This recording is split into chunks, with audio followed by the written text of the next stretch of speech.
Сәлем достар, қайырлы таң баршаңызға. Ал мен таразы белгісіндегі адамдарға арналған қысқаша болжамымды ұсынатын боламын. Жалпы бұл айда 28 маусым барлық адамдар үшін бір кризистің күн болып есептеледі. Себебі Нептун планетасы кері бағытта айналады. Ол сіздерде таразы белгісіндегі адамдар 7-ші үй маңызды болып тұр айдың басында. Және де бұл айда Юпитер планетасы да келіп тұр екен. Ол 7-ші планета, ол серіктеспен жұмыс дегенді мағынаны білдіреді. Ал бізде Юпитер кез келген дүниені үлкейтеді. Бұл үйленуге, тұрмысқа шығуға, серіктеспен жұмыс жасауға керемет мүмкіндік туып тұр. Басқа адамдармен келісуге жақсы ай. Юпитер мен Марс бірге келеді. Сіздерде 2011 жылы көктем мезгілінде қандай оқиға болса, дәл қазір соған ұқсас жағдай қайталанатын болады.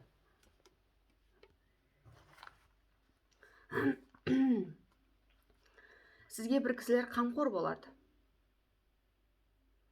Егер әлеуметтік желіде жұмыс жасасаңыз, белсенді оқырмандарыңыз көп болады.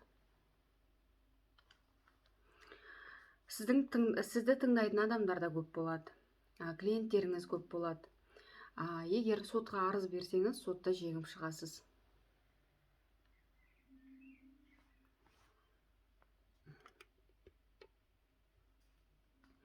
Жылжымайтын мүлікті алып сатуда керемет сәтті мүмкіндіктер туып тұр.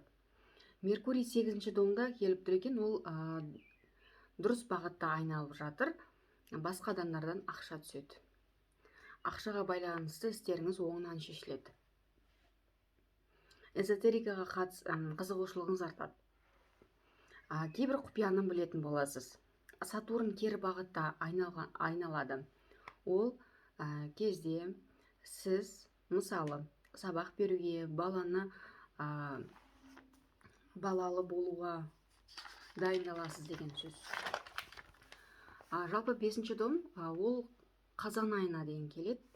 Ол бізде Сатурн кері бағытта айналады. Яғни қазан айына дейін ем алуларыңыз ықтимал. Сатурн бізде медицинаны білдіреді әрі. Сағатты білдіреді. Яғни сағат сайын әр сағатта бір дәрі ішіп отыру деген мағынаны да білдіреді. 5-ші дом әрі балаға жауап береді. Экоға дайындалуыңыз ықтимал. Шығармашылық, жалпы осы қазан айына дейін шығармашылық жұмыстармен айналыссаңыз жақсы.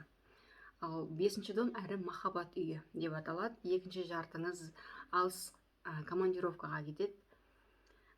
Сол кезде бір ара қатынаста бір салқындық сезінетін болады. Ал 11 мен 13-ші аралығында Венера Уранмен бірге келеді, 8-ші домда келіп тұр. Ақша тез келеді. Күткен ақшаңыз бір тезірек келетін болады. Немесе бұл жерде Уран, күткен ақшаңыз келмей қалады, немесе тез келетін болады. Енді әркімде әртүрлі жағдай болады. Жолда, дәл осы күні 11 мен 13-ші маусым аралығында жолда ақша мәселесінде тәуекелге бармаңыз. Ал 14-ші маусым күні Меркурий 9-ші үйге келіп тұр екен. Және де ол күні ай полнолуния болады, ай толады, ол 3-ші домға келіп тұр. Көшуге байланысты жаңа ақпараттар аласыз. Маңызды жаңалықтар немесе күткен қоңырауыңызды алатын боласыздар. Машинаны аласыз немесе сатасыз. Лицензия, диплом, сертификат алуларыңыз ықтимал. Туысқандарыңыз, көршілеріңізден бір жақсы жаңалықтар естисіздер. 22-ші маусым күні Солнце күн белгісі 10-ші домға келіп тұр екен. Жұмысыңызда бір жақсы жаңалықтар болады. Сізді мақтайтын болады. Сіз өз жетістігіңізбен мақтанатын боласыздар. Дәрежеңіз өседі. Өзіңізге көңіліңіз толады. Ал 24-ші маусым күні Венера 9-ші домға үйге келіп тұр екен. Шетелге саяхаттауыңыз мүмкін. Немесе шетелден ақша, сыйлықтар келеді. Жалпы әлеуметтік желі бұл 9-ші үй әлеуметтік желіні білдіреді. үйде отырып жұмыс жасасаңыз болады. Одан кейін әулие жерлерді аралайсыздар. 28 маусым күні Нептун кер бағытта айналады, ол 6-шы үйге келіп тұр екен. Кейбір жұмыстарыңыз ұзаққа созылады. Немесе жобаларыңызда ұзақ қазан айына дейін созылатын болады.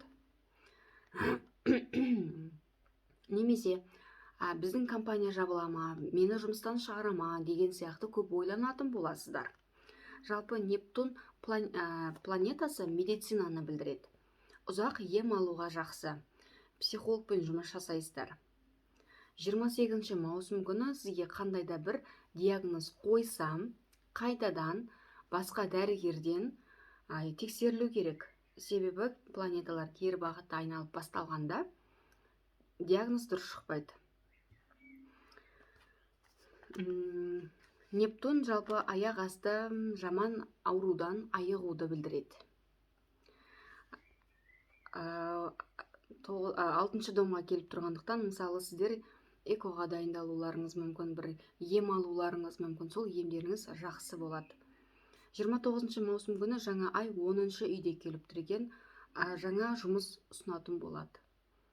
Жұмысыңызда жақсы өзгерістер болады. Аяқ асты көшіп, жұмыс ауыстыруларыңыз мүмкін.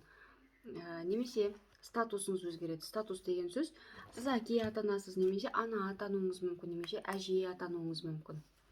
Жалпы менің осы болжамым осындай. Бар болыңыздар, бай болыңыздар.